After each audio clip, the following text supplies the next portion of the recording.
Ya, oke, selamat siang. Assalamualaikum warahmatullahi wabarakatuh. Eh, kita ketemu lagi ya siang ini di kuliah teori keputusan lanjut. Ya, kalau minggu lalu kita kan rasanya sudah habis ya membahas tentang influence diagram dan Bayesian network. Nah, sekarang kita akan masuk ke topik yang baru, yaitu assessment of probability distribution gitu. Ya, jadi sebentar.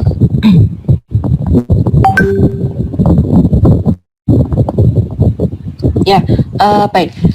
Jadi kalau kemarin waktu kita menggunakan possibility tree atau decision tree atau Bayesian network atau influence diagram, nah di sana itu kan muncul nilai-nilai probability begitu ya yang harus kita inputkan.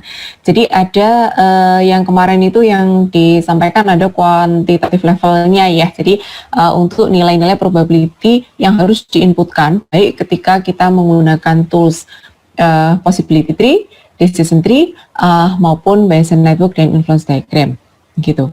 Nah, sekarang pertanyaan selanjutnya adalah gimana sih caranya mengassign gitu ya, mendapatkan angka-angka itu gitu. Nah, itu yang akan kita bahas hari ini gitu, kurang lebih itu. Ya, jadi kita akan membahas gimana sih caranya untuk mendapatkan angka-angka itu ya, angka-angka probability yang harus kita inputkan baik di dalam possibility tree, decision tree maupun VN dan ID. Nah, secara umum itu angka-angka tadi itu bisa didapat dari ini ya, dari 4 hal ini. Yang pertama itu adalah berdasarkan expert judgment. Jadi kalau berdasarkan expert judgment itu ya pendapat seseorang yang kita pandang sebagai expert ya. Jadi kalau berdasarkan expert judgment itu istilahnya jadi lolos segala macam uji statistik gitulah ya, kurang lebih apapun yang dikatakan expert itu ya kita pakai gitu, karena kita menghargai expertise dia. Nah, tentu saja dia memberikan assignment terhadap suatu nilai itu kan ada dasarnya dan itu kita hargai. Jadi itu menggantikan seolah-olah menggantikan sekumpulan data lah, lebih seperti itu, karena itu merepresentasikan data tapi dalam bentuk seseorang gitu ya, jadi expert. Hanya saja memang tantangannya adalah bagaimana kita menjamin bahwa orang ini benar-benar expert. Jadi di situ. Ya, nah itu satu. Jadi berdasarkan expert judgment. Kemudian yang kedua ini adalah berdasarkan data tentu saja ya. Nah kalau berdasarkan data ini non debatable karena data yang berbicara begitu. Jadi berdasarkan ketersediaan data maka kita mengassign nilai-nilai probability yang kita butuhkan. Nah kalau yang namanya expert, yang namanya data, ini biasanya ketika variabel yang kita gunakan itu adalah sesuatu yang memang sudah ada, gitu ya. Jadi sudah ada expert di sana, sudah tersedia data, begitu ya. Nah, hanya saja bagaimana kalau misalnya variabel yang kita develop atau yang kita gunakan itu adalah sesuatu yang baru misalnya. Yang kita nggak punya data historis tentang itu, belum ada expert tentang itu, gitu. Ya intinya tidak tersedia expert, tidak tersedia data. Nah seringkali kan yang seperti itu ya, ketika kita merencanakan gitu ya, merencanakan sesuatu yang memang itu belum ada. Nah terus gimana dong angka-angkanya? Nah kalau seperti itu, maka kita bisa data itu atau angka-angka itu kita generate dari model. Nah, misalnya model simulasi ya. Nah gimana caranya gitu? Nah kita menggambarkan sistem kita itu atau variabel kita itu berdasarkan karakternya. Bisa jadi ada suatu teori yang berada di belakang itu bahwa sebenarnya variabel ini sifatnya seperti ini. Nah, yang seperti itu kemudian kita develop ke dalam model. Kemudian kita generate model itu. Nah, output dari model itulah yang kita anggap sebagai data yang akan menjadi inputan.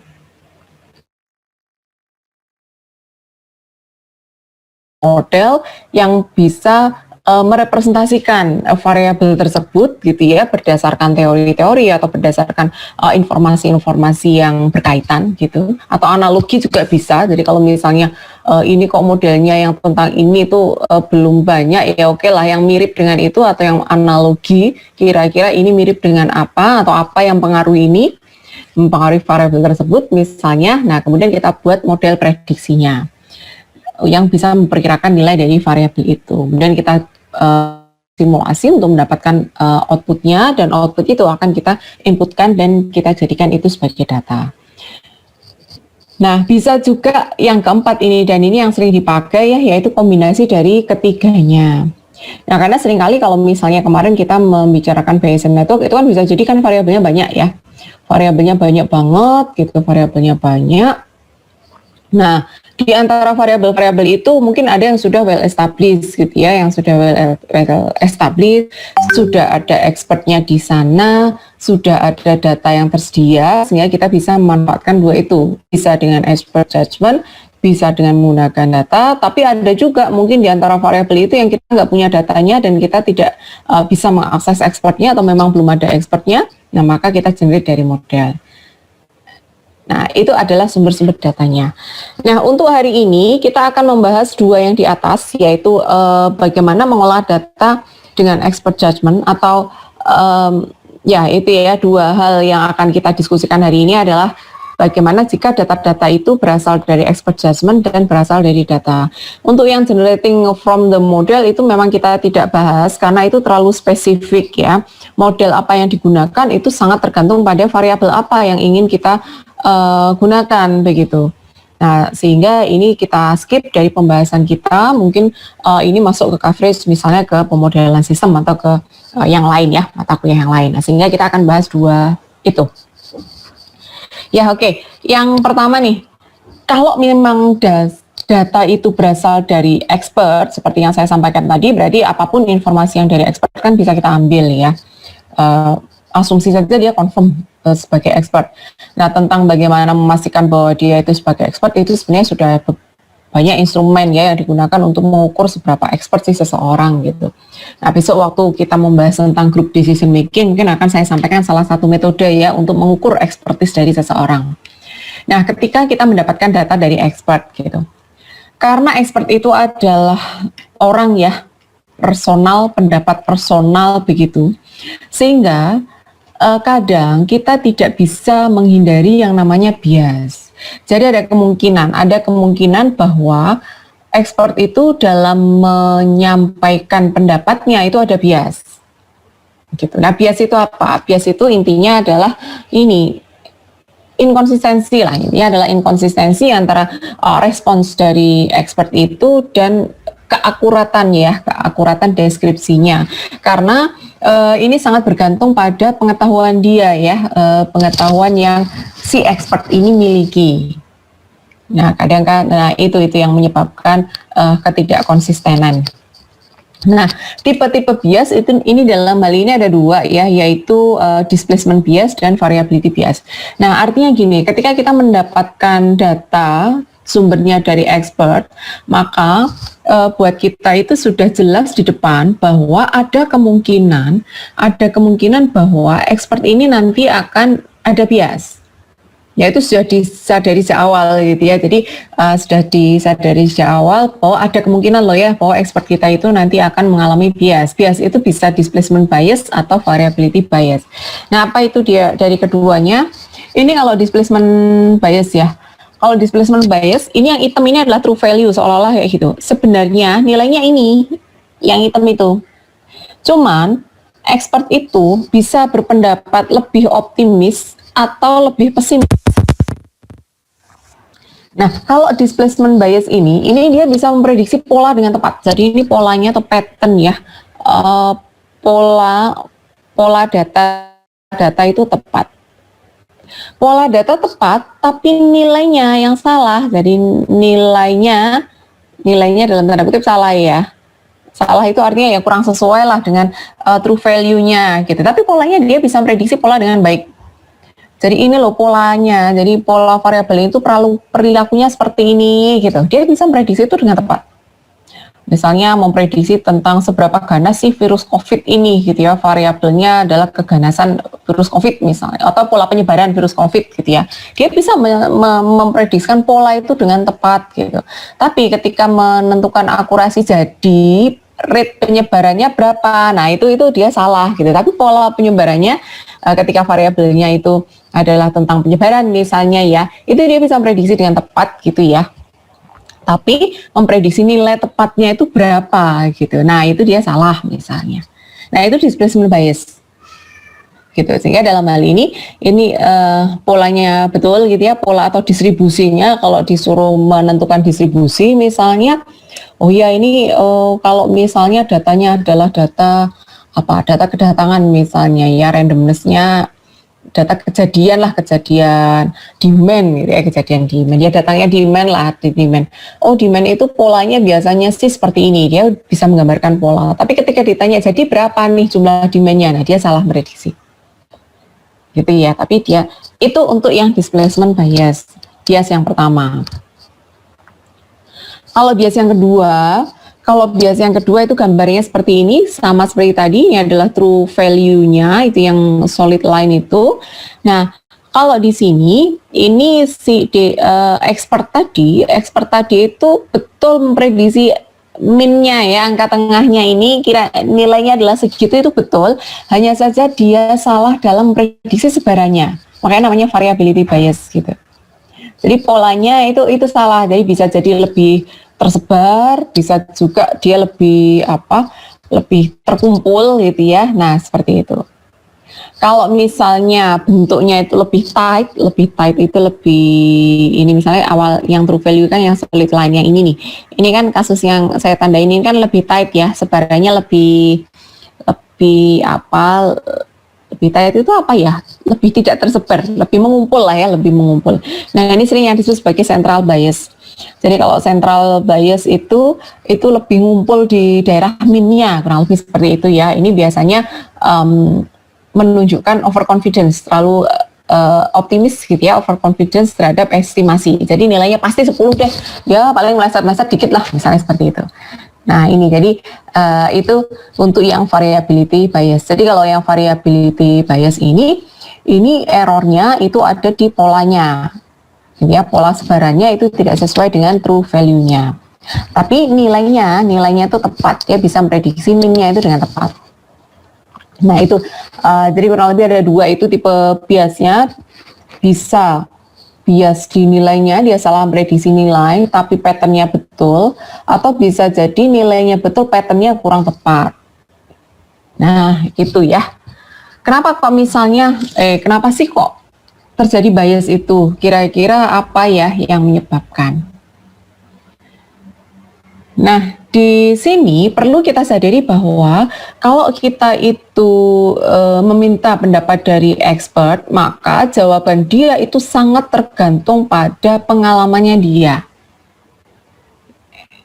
Ya, jadi sangat tergantung pada seolah-olah data personal yang dia miliki gitu ya, dan bisa jadi dia mengapply aturan tertentu gitu ya, ada seperti apa ya di pikirannya gitu ya, di pikirannya itu ada rule tertentu yang bisa dia aplikasikan.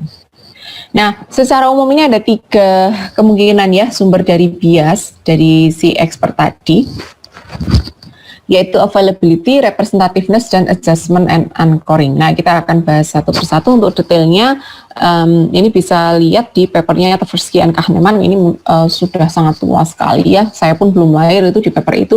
Hanya saja memang dia memberikan dasar-dasar ya, dasar-dasar sumber bias itu kira-kira apa gitu. Meskipun sampai sekarang itu mestinya penelitiannya sudah banyak berkembang gitu ya. Tapi ini setidaknya adalah sumber bias yang paling dasar. Apa itu? Yang pertama, availability. Tadi saya sampaikan bahwa expert itu kalau memberikan pendapat itu sangat tergantung pada pengalaman yang dia punya. Semakin banyak dia mempunyai pengalaman, itu akan semakin akurat prediksinya. Kurang lebih seperti itu. Nah, sehingga ini dikatakan akurasi dari estimasi expert itu sangat tergantung seberapa bagus gitu ya expert dapat mengingat event yang telah dia alami gitu. Nah, otomatis akurasi itu akan baik untuk memprediksi event yang reguler, yang rutin gitu ya, yang rutin ya, strong impression gitu. Nah, kalau ada event atau kejadian yang sangat berkesan, ini mesti akan diingat terus gitu ya. Jadi kayak misalnya ketemu orang yang sangat cantik gitu ya, sangat cantik di jalan, itu mesti akan sangat diingat gitu ya, sangat berkesan misalnya. Tapi kalau misalnya biasa-biasa aja ya sudah lupa misalnya. Nah itu, jadi ketika eventnya itu adalah sesuatu yang reguler itu ya, artinya sering banget terjadi gitulah ya, itu adalah hal yang biasa dialami, sering banget dialami, sudah sesuatu kegiatan yang rutin gitu, dan dia impresif gitu, sangat berkesan. Nah itu akan sangat mudah expert itu dalam mengingat. Nah ketika expert itu mudah mengingat, maka akurasinya itu semakin bagus. Nah, sebaliknya kalau misalnya expertnya itu sulit untuk mengingat-ingat, ya jelas estimasinya itu kurang bagus. Nah, itu availability. Jadi sangat tergantung pada ketersediaan data dalam tanda kutip ya yang dimiliki expert. Data yang dimiliki expert itu ya pengalamannya dia, seberapa bagus si expert itu bisa merecall ya pengalaman-pengalaman yang sudah dia alami. Nah, yang kedua adalah representativeness. Nah, ilustrasi representativeness tuh gini, misalnya dalam mengassign probability itu terkadang itu tidak cukup hanya ininya saja ya, tidak hanya angkanya saja ya. Jadi misalnya kita sequence of coin toss, jadi lempar koin gitu. 10 kali lempar koin. Kalau yang pertama ini sama-sama 10 kali ya. Ini sama-sama head-nya itu keluar 5 kali, jadi hanya keluar 5. T-nya keluar 5. Nah, tapi Anda lihat susunan yang pertama dan yang kedua ini. Yang pertama seperti itu, yang kedua ya H dulu 5 kali, baru T dulu 5 kali. Nah, meskipun di sini probability keluar hanya itu sama-sama setengah untuk kedua kasus itu, tapi kasus yang pertama itu lebih representatif terhadap hal yang kita menjadi concern, yaitu coin toss tadi, ya lempar koin. Nah, seperti ini. Jadi ketersediaan data itu tidak cukup hanya tersedia saja, tapi terkadang apakah data yang tersedia itu merepresentasikan polanya dengan tepat, gitu ya? Apakah di sini ya, apakah informasi atau judgement yang akan digunakan sebagai judgement itu merepresentasikan sesuatu yang tepat gitu ya, polanya itu tepat. Nah, kurang lebih seperti itu ya, probability judgment itu juga harus mempertimbangkan ketepatan polanya. Nah, sehingga kalau polanya itu tidak tepat ya tadi ya, mungkin sama-sama setengah tapi polanya beda. Nah, ini yang di contohnya tadi di variability bias ya, itu angkanya sebenarnya sama, hanya saja polanya beda. Nah, ini ilustrasinya seperti itu. Oke, yang ketiga, kemungkinan penyebab bias yang ketiga itu adalah adjustment and anchoring. Nah, apa ini? Jadi kalau adjustment tuh gini, kurang lebih ya kalau adjustment. Seringkali seseorang itu kalau diminta memprediksi sesuatu, itu dia akan mulai dari satu angka.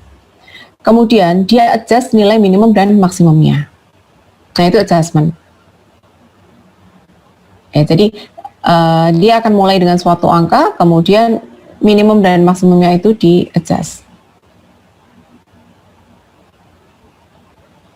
Nah, sehingga kalau misalnya dia menggunakan adjustment seperti ini jarang sekali memenuhi ketika kita diminta untuk memprediksi suatu range ya, kisaran angka gitu yang sebenarnya terjadi. Itu fenomena adjustment. Jadi kalau seseorang itu dalam memberikan pendapat itu dia mematok suatu angka, kemudian di adjust minimum maksimumnya, nah berarti dia adjustment. Nah, sehingga itu kemungkinan yang menjadi sumber bias. Kan kita mengidentifikasi ya kira-kira apa sih yang menjadi sumber bias. Nah, kemungkinan kalau si expert tadi itu melakukan adjustment, jadi dia sebenarnya menentukan suatu value. Nah, terus nilai minimum sama maksimumnya itu ya dia kira-kira lah berdasarkan value tadi yang sudah dia tetapkan di awal. Yang kedua adalah anchoring. Kalau anchoring itu kayak masih terpengaruh dengan yang sebelumnya dia putuskan atau dia estimasikan. ya, yang sebelumnya dia estimasikan. Jadi misalnya dia ada 2 pertanyaan ya, pertanyaan 1 dan pertanyaan 2.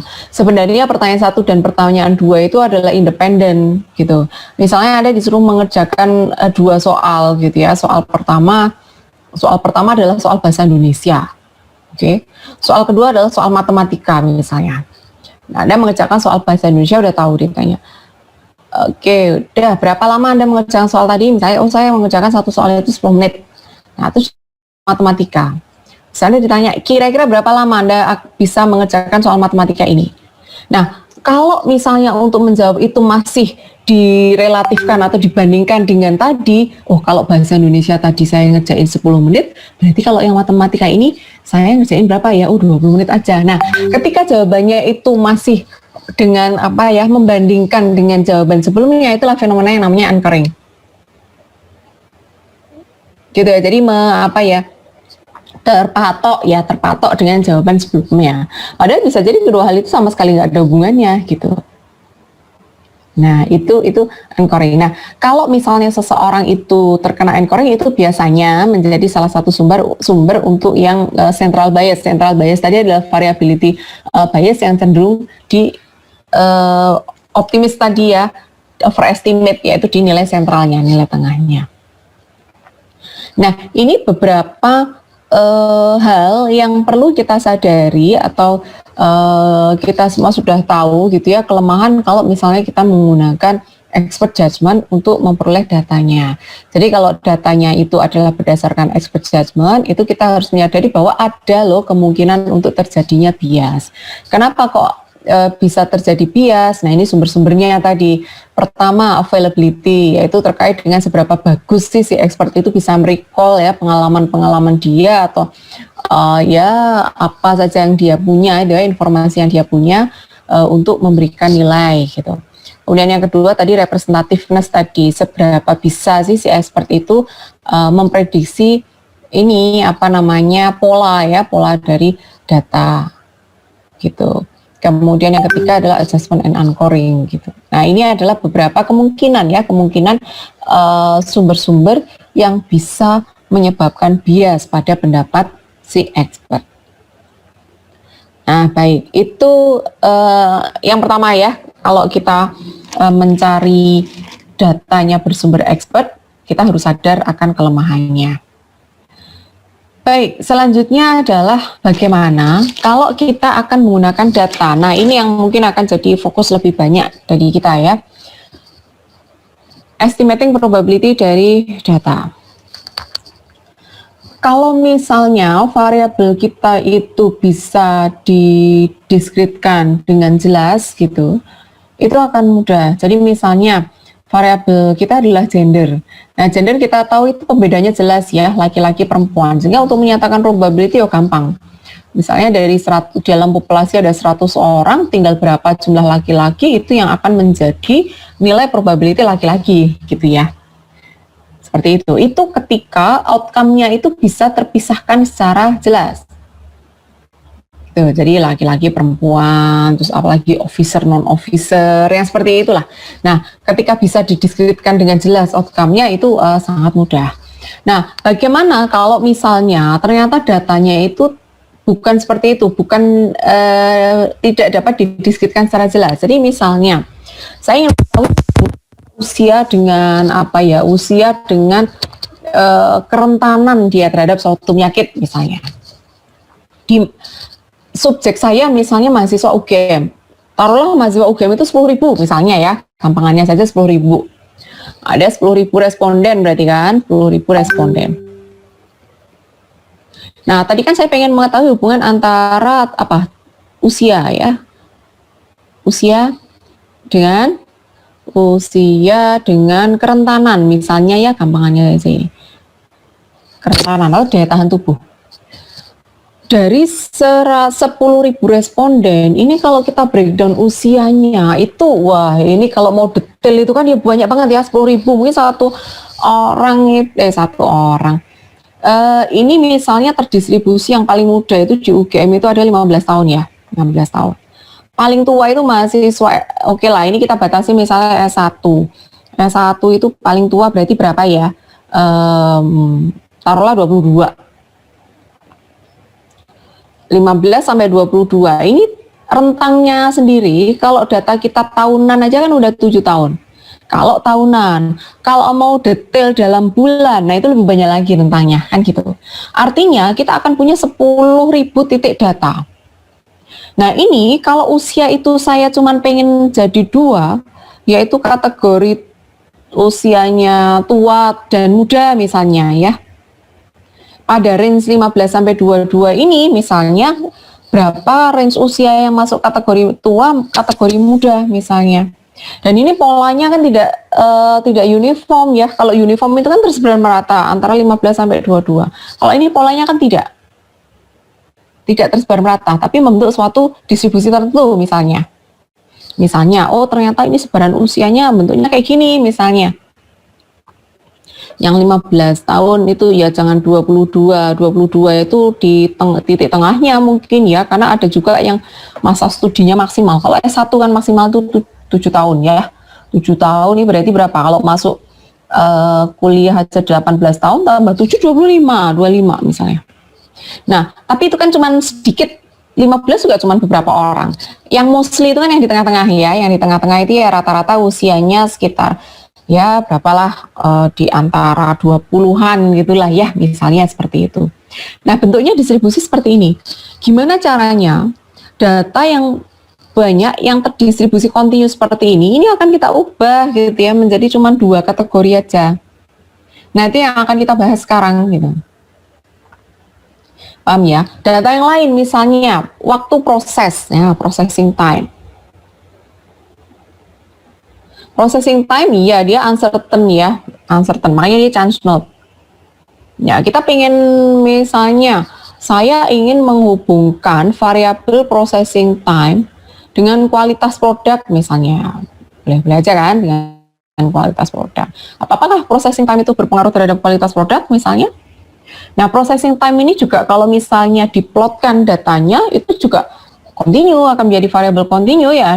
Ada yang 2 menit lebih 10 detik misalnya. Ada yang 2 menit 1 detik dan seterusnya. Nah, itu kan kalau diplotkan akan menjadi variabel continue. Nah, sehingga ini juga sama, ini mesti membuat pola tertentu. Sementara yang saya inginkan itu cuma 2 aja kok. Processing time-nya itu adalah lama atau sebentar misalnya. Atau 3 cabang. Lama, normal, atau sebentar misalnya. Ini dibagi jadi 3 cabang.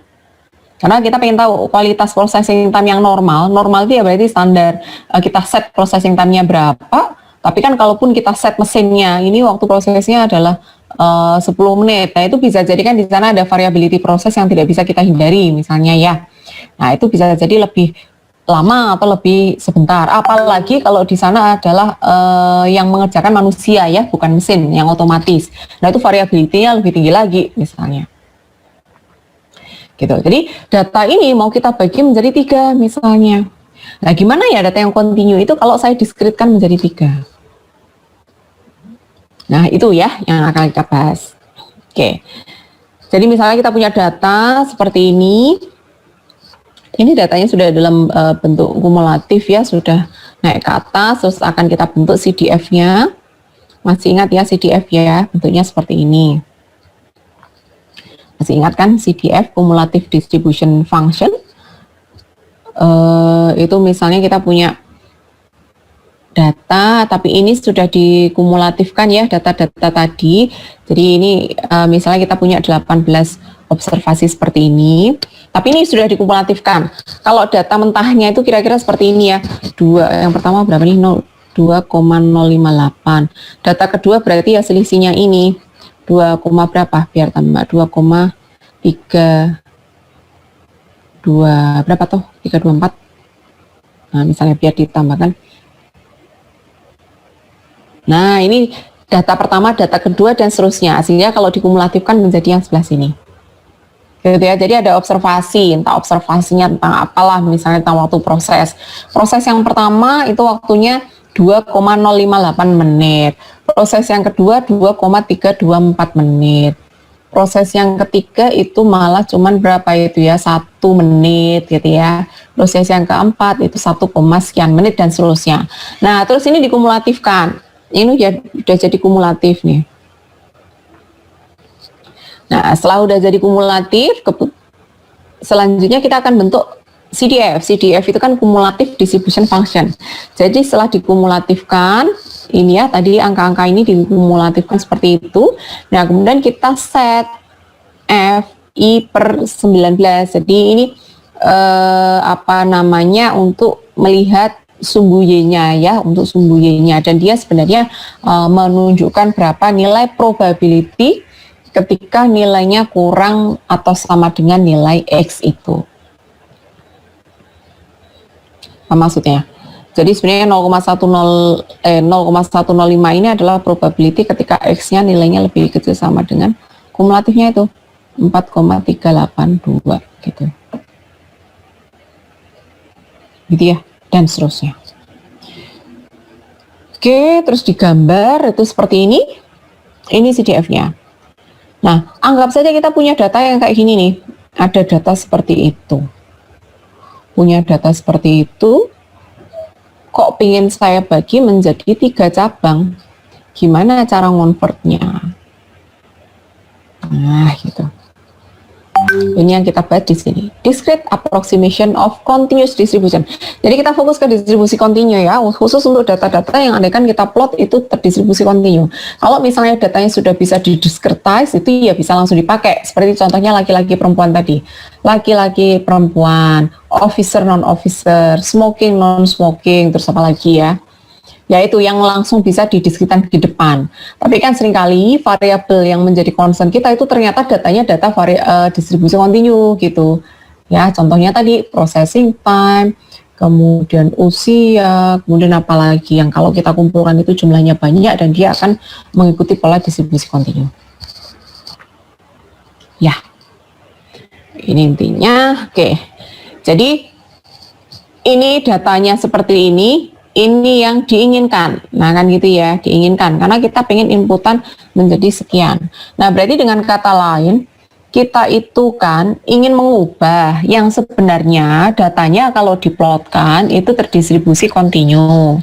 Tapi kita ingin mengubah itu menjadi distribusi discrete yang seperti ini. Itu. Nah, itu gimana caranya supaya tidak ada informasi yang hilang? Gitu ya, biar nggak ada informasi yang hilang. Oke, nah ini kita akan mencoba ya hal yang harus dipenuhi ketika kita mengubah suatu variabel distribusi variabel kontinu menjadi discrete. Itu informasinya tidak boleh hilang. Informasinya tidak boleh hilang dengan kata lain semua datanya harus kepakai, jangan sampai ada yang dibuang, kan kurang lebih seperti itu ya.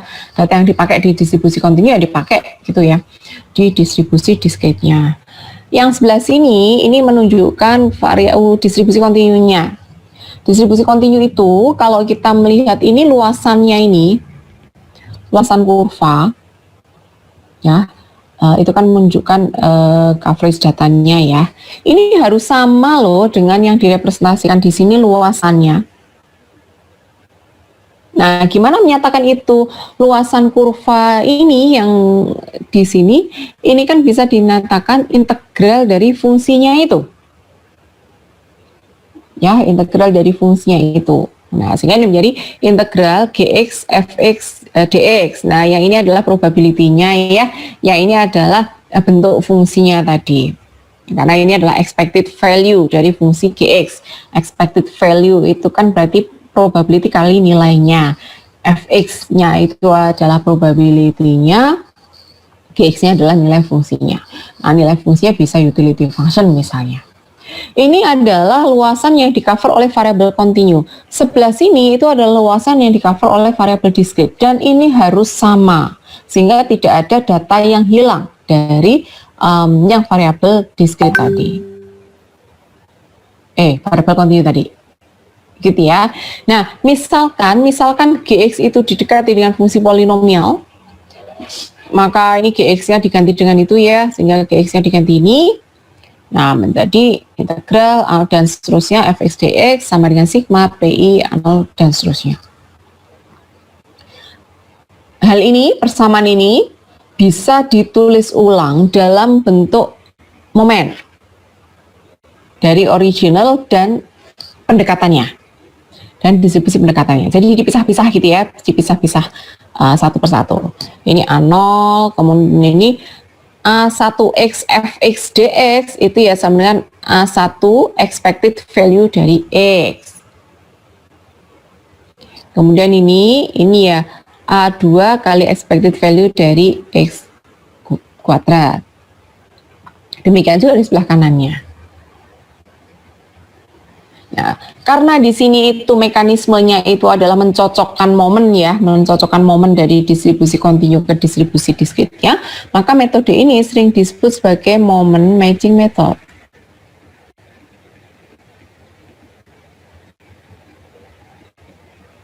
Jadi mencocokkan antara momen di distribusi kontinu dengan distribusi diskritnya.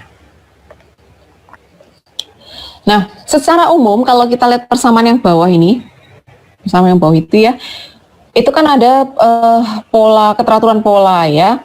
Ini A0, A1 expected value X, A1 sigma PI XI gitu ya.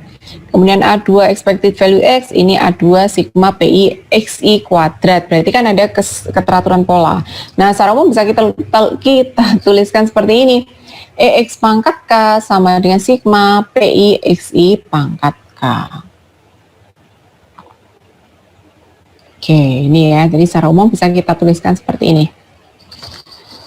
Kita evaluasi, ketika K-nya sama dengan 0, ketika K-nya sama dengan 0, X pangkat 0 itu ya 1,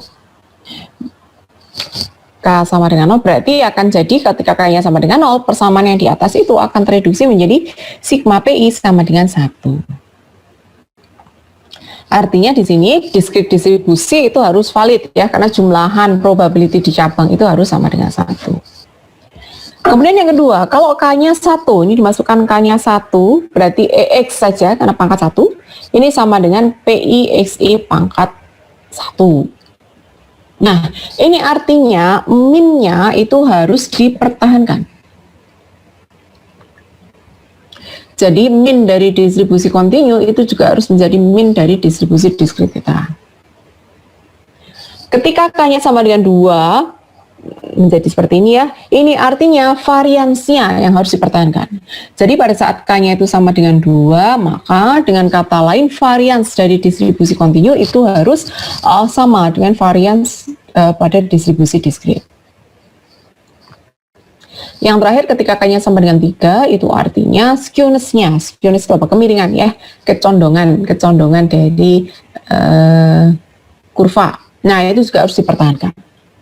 Nah, minimal 4 syarat ini harus dipenuhi. Jadi, distribusinya harus valid, min-nya dipertahankan, variansnya dipertahankan, skewness-nya bisa dipertahankan. Nah, itu resumenya seperti itu. Nah, dengan catatan EX pangkat K tadi adalah ini ya, integral XK fx dx. Nah, itu. Oke, sekarang kita lihat ini implementasinya gimana sih. Langsung saya sini ya, ini penjabaran yang sebelumnya ya, EXK sama dengan integral XK fx dx gitu. Nah, implementasinya gini misalnya. Misalnya kita punya standar uniform distribution. Standar uniform distribution itu adalah gambarnya seperti ini PDF-nya. Ini CDF-nya. Ya, jadi kalau distribusi uniform itu parameternya adalah nilai minimum sama nilai maksimum ya. Jadi 0,1 itu artinya nilai minimumnya 0, nilai maksimumnya 0. Dan uniform itu artinya probability kejadian itu sama. Probability itu sama ya, probability sama untuk setiap X. Gitu. Nah, sehingga kalau kita gambar PDF-nya jadi kayak gini. Jadi yang seperti ini. CDF-nya ya, jadi linear seperti itu. Itu untuk yang uniform ya, antara 0 sampai 1. Ya. Nah, di sini kalau kita lihat grafiknya ini berarti kan fx-nya itu 1 ya, fx-nya itu 1 gitu. Nah, maka tadi di persamaan sebelumnya ya, persamaan sebelumnya kan di sini awalnya secara umum kan EXK gitu ya sama dengan integral XK fx dx sama dengan sigma PI XI K. Nah, kita catat aja yang ini ya, kita pindahkan. Jadi di sini artinya sigma XI pangkat K kali PI sama dengan integral X pangkat K fx dx ya. Ya, X pangkat K fx dx XI K. Baik. Sekarang untuk K-nya sama dengan 0. Ketika K-nya sama dengan 0, maka akan jadi K-nya sama dengan 0. fx untuk distribusi uniform adalah 1, sehingga integral xk fx-nya itu 1 dx. Nah, sehingga ini tinggal integral x pangkat k kali dx gitu. Ya, untuk distribusi uniform. Nah, ketika k-nya sama dengan 0, ketika k-nya sama dengan 0, maka yang sisi sini k-nya sama dengan 0, berarti kan tinggal sigma pi. Sigma pi sama dengan ini k-nya sama dengan 0, berarti fx dx untuk 0 sampai dengan 1, sedangkan fx-nya itu adalah 1. Nah, berarti nilainya adalah 1. Yang bawah, ketika k-nya sama dengan 1, ketika k-nya sama dengan 1, ya, persamaannya ini tadi, berarti kan sigma xi pangkat 1 kali pi itu sama dengan integral dari 0 sampai 1 x pangkat 1 kali dx, karena ini fx-nya itu 1. Nah, jadilah ini. Ini adalah untuk k sama dengan 2, ini untuk k sama dengan 3. Nah, di sini kasusnya adalah data yang terdistribusi uniform ini antara 0 sampai 1 itu ingin kita buat menjadi 2 cabang karena case-nya n sama dengan 2 ya. Kalau kita ingin membuat menjadi 2 cabang, data yang terdistribusi uniform ini kan seolah-olah kita paro ya, maka akan ada data yang berada di sebelah kiri dan sebelah kanan. Nah, hanya saja pertanyaannya adalah sebaran data ini kalau diwakili oleh satu titik misalnya X1 dan sebelah sini diwakili dengan titik X2, berapa nilai X1 dan X2? Kemudian berapa probability yang harus kita assign untuk outputnya X1 dan X2? Saya ulangi lagi. Kita punya data. Datanya terdistribusi uniform antara 0 sampai 1. Ya. Nah, kemudian data yang terdistribusi uniform itu kita ingin diskritkan sehingga cuman menjadi 2 outcome, yaitu X1 dan X2 saja. Dengan probability masing-masing P1 dan P2.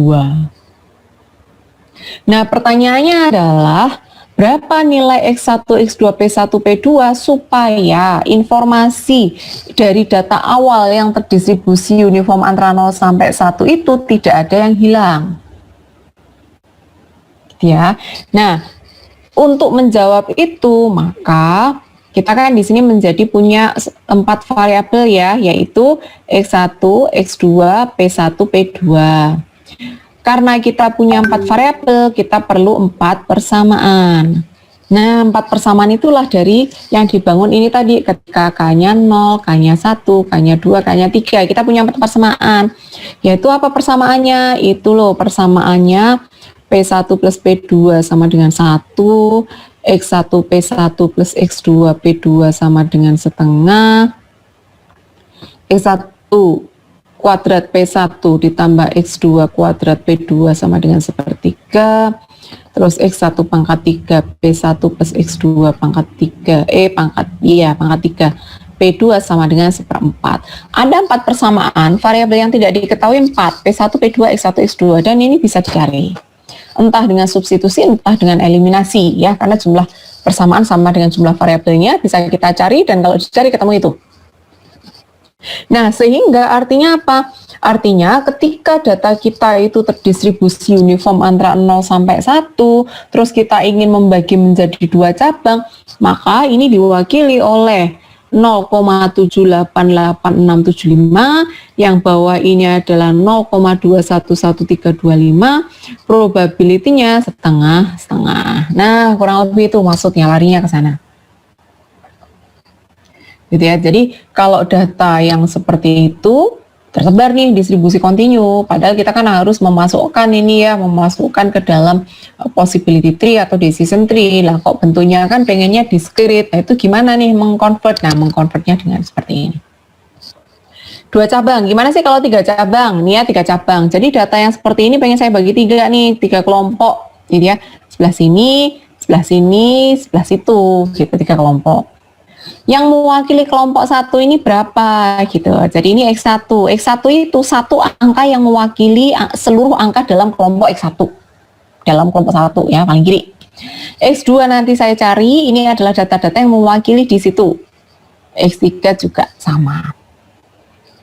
Jadi data yang seperti ini akan saya cabangkan 3. Jadi ini akan dicabangkan 3. X1, X2, X3 misalnya.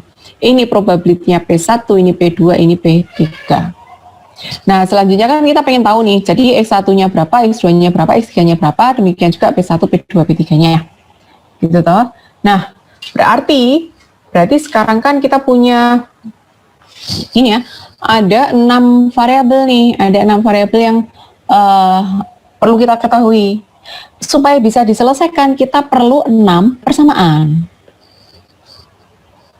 Ya, perlu 6 persamaan. Ya, kita punya 6 variabel, biar bisa diselesaikan kita perlu 6 persamaan. Jadi, kita bikin nih 6 persamaan. Gimana caranya? Ya tadi, ya mulai dari yang tadi ya, sigma XI pangkat KPI, itu sama dengan integral, apa tadi? X pangkat K, Fx, dx, di mana x-nya fx itu sama dengan 1 untuk distribusi uniform loh ya, untuk distribusi uniform. Sehingga bisa ini dari 0 sampai 1. Oke. Ini untuk K sama dengan 0, dapat 1 persamaan. K sama dengan 1, dapat 2 persamaan. Terus ini adalah untuk K sama dengan 6 ya. 5 ya, karena mulai dari 0. K sama dengan 5. Jadi kita punya 6 persamaan yang harus diselesaikan secara simultan. Ketemulah nilai X1, X2, X3, P1, P2, P3. Nah, sehingga ini loh distribusi diskrit yang cocok. Jadi cabangnya jadi gini. Cabang pertama itu adalah 0,2278, nilainya 0,1127. Cabang kedua probability-nya setengah, nilainya 0,44 ya probability-nya, nilainya yang setengah. Cabang ketiga 0,278, nilainya adalah 0,8873. Nah, jadi seperti itu. Ini sama dengan yang distribusi uniform dari 0 sampai 1. Kalau dibagi jadi 3, itu menjadi seperti itu. Dibagi jadi 4 sama ya, berarti butuh 8 persamaan. Nah, kok sulit ya gitu ya, karena ada integral. Iya, karena ini memang eksak. Jadi yang seharusnya ya seperti itu. Kalau Anda lihat di sini kan jumlah cabang kan minimal 2 ya. Untuk menyelesaikan 2 cabang saja, kita kan ada 4 nih, butuh 4 persamaan karena ada 4 variabel yang harus ditentukan, yaitu P1, P2, X1, X2. Nah, sehingga kan perlu 4 persamaan. 4 persamaan ini kalau dilihat tadi, ini adalah yang pertama, itu discrete distribution itu harus valid, kan gitu. Yang kedua, ini minnya harus dipertahankan tetap. Yang kedua, ini adalah varians dipertahankan. Variansnya distribusi uniform 01 itu itu harus dipertahankan tetap ketika kita mengubah ke distribusi diskrit. Kemudian yang ketiga ini adalah skewness-nya. Nah, sehingga minimal itu terpenuhi. Lah kalau lebih ke higher moment enggak apa-apa, karena syarat minimalnya kan sudah terpenuhi. Kalau yang dibagi menjadi 3 malah kita butuh 6 persamaan. 6 persamaan berarti kan yang 2 adalah bonusnya ya, bonusnya sebenarnya. Kalau 4 ini jadi 8 persamaan. Nah, kurang lebih seperti itu. Ini adalah eksak, seharusnya seperti itu. Tapi sulit. Itu ya, itu catatannya. Apalagi kalau distribusinya normal. Tadi kan untuk yang distribusi uniform itu fx sama dengan 1 lah. Nek distribusi normal itu fungsinya kayak gini. Padahal tadi persamaannya kan integral x pangkat k fx dx. Lah nek fx-nya ini Anda ganti dengan itu ya rotok mumet ya untuk mencari integralnya fx yang sama dengan kayak gitu. Ya gampang dicari lah intinya kayak gitu. Nah, untungnya untuk yang distribusi normal itu kan distribusi yang sangat umum dipakai ya. Banyak hal yang bisa direpresentasikan dengan distribusi normal. Bahkan ada, kalau Anda pernah dengar di statistik itu ada law of large number ya, LLN. Law of large number itu apa? Law of large number itu kurang lebih seperti ini. Ketika data itu, ketika jumlahnya itu banyak, maka dia tidak peduli distribusi awal dari data itu, tapi ketika digabungkan dan jumlahnya banyak, dia akan cenderung mengikuti distribusi normal. Jadi misalnya Anda punya data atau di plot ternyata distribusinya nggak normal nih, tambah aja datanya. Datanya ditambah yang banyak, nanti kan lama-lama normal juga gitu, berdasarkan law of large number itu. Jadi dia bilang kalau data dalam bentuk sedikit mungkin dia mengikuti pola distribusi tertentu gitu ya. Tapi kalau ini ditambahkan lagi gitu, maka dia lama-lama akan menjadi distribusi normal. Nah, karena distribusi normal ini adalah distribusi normal ini sangat banyak dipakai. Nah, maka ini ada yang sudah mengembangkan nih dalam bentuk tabel gitu, dalam bentuk tabel. Udahlah ini shortcut langsung dipakai aja. Nah, tabel ini adalah untuk standar normal distribution. Standar normal distribution itu min-nya itu 0, standar deviasinya 1. Ya, itu adalah standar normal distribution. Jadi min-nya itu 0, jadi dia bergerak di sekitar titik 0 dan standar deviasinya 1. Nah, dia membuat seperti ini, tabel seperti itu. Lah, terus gimana dong kalau untuk yang non-standar? Non-standar ngikutin ini. Jadi misalnya saya punya data terdistribusi normal, min-nya 10, standar deviasinya 2 misalnya. Terus saya pengen jadi 3 cabang. Kan tadinya distribusi normal tuh, min-nya 10, standar deviasinya 2. Saya pengen nih jadi 3 cabang. Nah, ini masing-masing berapa ya? P1, P2, P3. Terus ini angka yang mewakili di atas berapa, tengah berapa, bawah berapa gitu. Ini yang jadi pertanyaan. Nah, kita bisa pakai tabel itu. 3 cabang berarti N3. Oh, N3 berarti kita assign probability-nya ini. Nah, sehingga akan jadi ini adalah 0,167, 0,667, 0,167. Ya, itu probability-nya. Gimana dengan nilai X-nya? Nah, X-nya diikuti dengan rumus yang bawah ini. X-nya, X yang atas, itu berarti adalah ini ya. Nah, itu. Jadi, X untuk standar dikalikan standar deviasinya. Berarti yang atas adalah minus 1,73205. Standar deviasi saya 2. Ditambah min-nya, ditambah 10. Nah, itu nilai yang atas. Nilai yang tengah berapa? Ini 0. 0 kali standar deviasinya 2 ya, 0 ya, tambah min, berarti ini 10. Yang bawah berarti adalah 1,73205 kali standar deviasinya 2 ditambah 10. Nah, itu adalah nilai X untuk masing-masing cabang. Jadi kita tinggal menggunakan aja angka-angka di situ. Ini untuk 3 cabang. Nanti Anda bisa coba untuk 4 cabang, 5 cabang, 6 cabang. Dia tabelnya cuma sampai 6 cabang gitu ya. Karena 6 cabang pun udah besar. Dari mana angka-angka ini didapat? Angka-angka ini didapat tentu saja dari perhitungan moment matching method tadi, seperti yang distribusi uniform. Ini ilustrasinya. Nah, untuk case-nya N3. Sama sebenarnya, jadi pakai sigma XIPI tadi, nah kemudian sama dengan integral dan seterusnya. Cuman ini fx-nya diganti yang tadi, fx-nya itu yang sama dengan Seper apa yang ruwet itu loh, yang susah, seper akar 2 sigma pi, nah, dan seterusnya tadi itu, fx-nya diganti itu. Nggak usah ngitung ya, susah gitu ya. Nah, sudah, percaya aja bahwa hasilnya kan kayak gini, kurang lebih seperti itu. Ini kalau 3, ini kalau 4. Nah, tadi itu adalah golden standarnya. Jadi idealnya kalau kita ingin mengkonvert data kita yang bentuknya distribusi kontinu toh, nah terus akan kita ubah menjadi distribusi diskrit, ya idealnya menggunakan moment matching method tadi. Hanya saja kelemahannya adalah dia harus menyelesaikan 2n persamaan non-linear. Itu satu.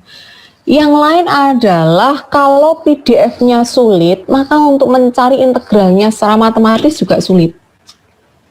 Nah, sebagai ilustrasi tadi untuk yang distribusi normal itu kan PDF-nya aja seperti itu ya formulasinya, sehingga untuk mencari rumus rumus integralnya sulit. Belum lagi kalau data kita itu pada kenyataannya kan data kan kita dapat data terus diplotkan kayak ini tadi itu loh. Real case-nya kan kayak gini, ada sebuah data seperti ini, kita olah, kita bentuk PDF-nya kayak ini. Nah ini kan kita harus cari fx-nya toh, persamaannya apa, itu belum tentu gampang gitu untuk mencari itu. Dan fx itulah yang nanti akan kita integralkan, gitu. Ya, oke. Nah sehingga, bukan orang teknik namanya kalau kita tidak bisa menemukan practical method. Udah lah, nggak apa-apa lah, nggak usah terlalu presisi gitu ya, asal ada nilainya. Memang ada trade off kan ya, ada trade off antara presisi dan akurasi. Nah, idealnya golden standarnya memang menggunakan moment matching method tadi. Hanya saja kalau menggunakan moment matching method itu kan tidak bisa dikerjakan secara manual ya. Nggak bisa dikerjakan secara manual, sehingga kita butuh ya paling nggak bantuan lah ya, entah software matematika atau software yang lain untuk membantu menghitung tadi, menghitung persamaan-persamaan yang terbentuk dan juga menghitung integral dari fungsi CGF kita. Nah, bagaimana ide dari practical method itu gitu? Nah, ide dari practical method itu adalah ya. Tadi di moment matching method itu antara probability PI ya dengan XI itu ditentukan secara simultan, ya kan? Ditentukan secara simultan. Tadi di sini X sama P ini ditentukan secara simultan berdasarkan menyelesaikan serangkaian persamaan yang ada. Di practical method itu tidak. Jadi kita selesaikan satu persatu. Artinya di sini P-nya ditentukan dulu. Jadi fix the branch probability first, baru menentukan nilai X yang merepresentasikan di setiap branch tadi. Gitu, makanya jadi jauh lebih sederhana. Ya, contoh kita punya data yang seperti di bawah ini ya, itu data diplotkan kayak gitu. Nah, terus saya pengen membentuk menjadi 3 cabang. Jadi 3 cabang. Probability-nya ditentuin dulu. Ya, ditentukan dulu. Jadi misalnya berapa popular branch-nya adalah ini ya, 025, 05, 025 dan seterusnya. Misalnya saya pengen cabang yang pertama adalah itu aja yang paling belakang. Ini 0,2, 0,6, 0,2. Ini ditentukan dulu. Ya, baru selanjutnya X1, X2, X3 itulah yang dicari. Itu practical method-nya. Practical method itu gitu. Jadi kita menentukan dulu, saya pengen bagi data kita itu menjadi berapa cabang. Terus selanjutnya adalah berapa probability dari masing-masing cabang yang akan kita tentukan. Nah, X-nya itu ngikut gitu. X-nya ngikut berdasarkan P yang kita tentukan. Nah, jadi kan berarti data CDF kita yang seperti ini, saya pengen bagi 3 loh, bagi 3 itu golongannya P1 tuh sekian karena tukar sendiri, berarti nanti daerah yang masuk ke coverage P1 tuh ya daerah ini. Data-data yang di situ. Nah, nanti selanjutnya P2 sini berarti data-datanya ya pada kisaran ini adalah kisaran X2. Gitu. Kemudian demikian juga untuk yang X3 gitu ya. Nah, sehingga selanjutnya adalah menentukan sekumpulan data di sini tuh nek diwakili satu angka, itu angka berapakah yang mewakili? Sekumpulan data yang di sini kalau misalnya diwakili oleh X2, berapakah X2 dan seterusnya. Nah, itu yang akan kita tentukan. Oke. Metode yang pertama adalah interval min criterion. Ini adalah rasionalisasi di balik itu ya, di balik metode interval min criterion. Hanya saja saya langsung ke ini aja, ke penerapannya atau aplikasinya.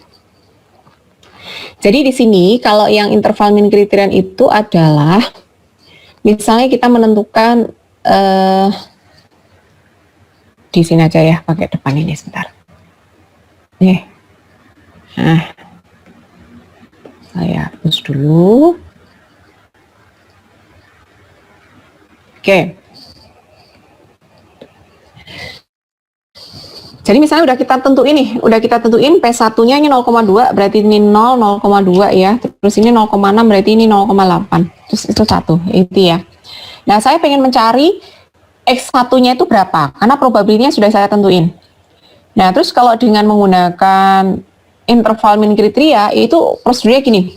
Saya membuat suatu garis sedemikian hingga sehingga garis itu membagi dua wilayah, misalnya garis pertama ini, di mana luasan di atas kurva itu sama dengan luasan di bawah kurva. Maka itulah posisi X1. Nah, jadi garis merah ini digeser-geser gitu ya, seolah-olah digeser-geser sampai menemukan titik di mana luasan di atas sama dengan luasan di bawah. Langsung seperti itu. Bagaimana dengan X2? X2 ganti biru ya, X2. X2 berarti kan wilayahnya P2 ya. Kita gambar nih, berarti wilayahnya di sini. Di sini ini wilayah kerjanya gitu ya. Terus saya bikin garis. Di mana garis itu nanti akan membagi luasan di atas kurva itu akan sama dengan luasan di bawah kurva. Misal garisnya adalah ini. Nah, pastikan bahwa luasan di atas kurva sama dengan luasan di bawah kurva. Itulah posisi X2. Bagaimana dengan X3? Sama, X3 warna apa ya? Warna oranye. Berarti wilayah kerjanya X3 itu sini ya. Dicari X3 di mana ya X3? Yo, kira-kira ginilah, miring-miring enggak apa-apa ya. Intinya luasan di atas kurva ini sama dengan di bawah. Ini enggak terlalu cocok ya, tapi kurang lebih seperti itulah X3. Nah, itu adalah interval min kriteria. Nah, jadi kalau di zoom, diperbesar itu kayak gini. Jadi kita bikin suatu garis, ini garis yang ini ya, garis merah ini nih. Nah, garis ini membagi, kita assign itu digeser-geser, ini sehingga A1 dan A2 itu equal. Ah, gitu. Itulah posisi nilai X-nya. Bisa dipahami ya, seperti itu. Oke. Nah, ini kalau misalnya berapa nih? 4 cabang misalnya. 4 cabang ya kurang lebih kayak gitu. Ini equal area dan seterusnya, ini untuk menentukan X1, X2 dan seterusnya. Gitu digambar. Jadi kalau ini kan kalau yang tadi itu kan Anda perlu proses perhitungan ini ya, bikin apa namanya?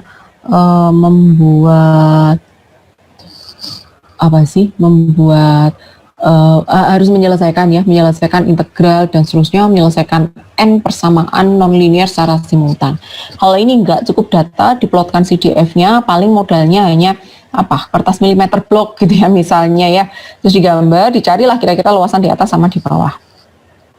Bagaimana akurasinya? Akurasinya adalah dia hanya mempertahankan first moment, yaitu apa tadi? First moment, minnya saja yang dipertahankan tetap. Sehingga higher momentnya itu di underestimate, artinya variance-nya, skewness-nya itu tidak dipertimbangkan. Tidak dipertimbangkan. Nah, jadi udahlah nggak apa-apa lah varian skewness-nya, yang penting min-nya sama. Nah, sehingga di sini ya itu tadi ada trade-off ya. Ada trade-off antara ada trade-off antara akurasi dan simplicity. Ini kan lebih simple. Hanya saja berarti kita sadar bahwa kalau kita menggunakan metode ini berarti yang dipertahankan tetap itu hanya min dari distribusi kontinu. Jangan berharap ketika distribusi diskrit ini bentuknya akan betul-betul sama. Berarti dengan kata lain pasti akan ada data yang hilang gitu ya, atau tidak seluruh informasi terbawa. Karena kan informasi sebaran data itu kan tidak cukup min. Ya, pola data kan nggak cukup min. Tapi di situ ada informasi varians, ada informasi skewness gitu ya, itu yang menggambarkan sebaran data. Tapi kalau dengan menggunakan metode ini yang dipertahankan sama itu hanya min-nya saja. Sedangkan skewness dan variansnya itu tidak.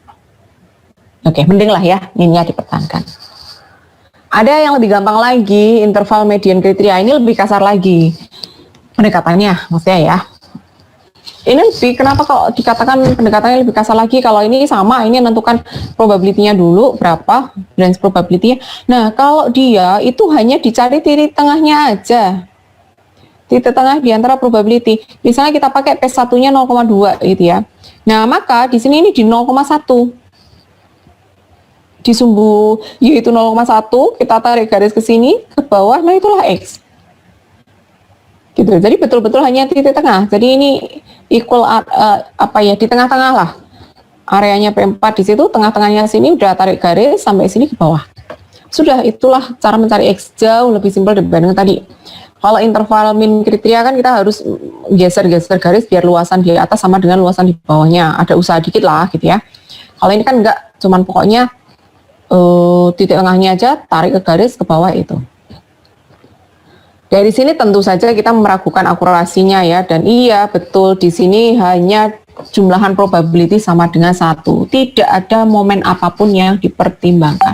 Nah kalau seperti ini terus buat apa gitu ya. Tapi ini setidaknya ini berguna ketika kita harus mengambil keputusan yang cepat, tidak disertai fasilitas hitung yang memadai. Gitu ya. Jadi misalnya di lapangan gitu hanya tersedia sebaran data, diketahui datanya adalah pola distribusinya, gambaran datanya tuh seperti ini. Oke, kita akan klasifikasikan jadi 3 misalnya. Udah biar cepet aja ditarik tengah-tengahnya, ketemulah seperti itu. Tapi ini modelnya adalah less accurate, jadi nggak akurat ini. Oke, itu 2 metode ya, interval median kriteria dan interval min kriteria. Khusus untuk 3 cabang ya, khusus untuk 3 point estimate atau 3 point approximation. Ini ada 2 yaitu Stanford SDG approximation dan Pearson-Taki approximation. Kalau yang Stanford SDG approximation itu dia mendekati kalau 3 cabang ya, dia suggest bahwa probability-nya adalah 0,25, 0,5, 0,25.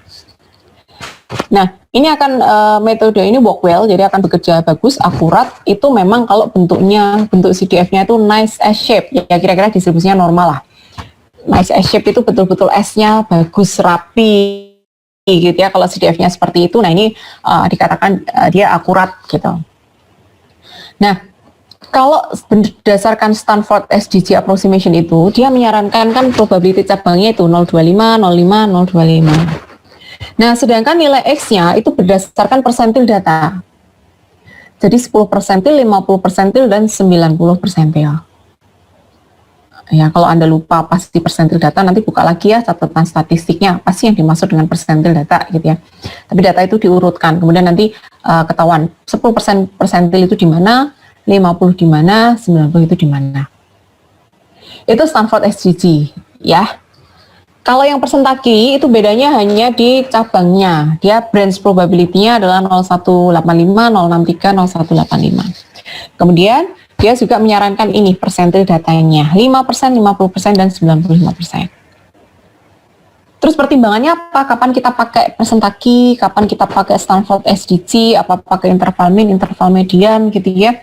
Untuk yang persentaki maupun yang Stanford SDG ini, dia disarankan kalau memang bentuknya ini ya, nice S shape. Jadi CDF-nya kan data itu yang kita punya kan harus kita plotkan dulu toh CDF-nya untuk mengetahui polanya itu gimana. Ya, jadi seperti plotting data itu. Nah, kalau bentuknya itu adalah bentuk S, kurva S bagus gitu, silahkan mau pakai Stanford SDG atau pakai persentagi. Bedanya hanya di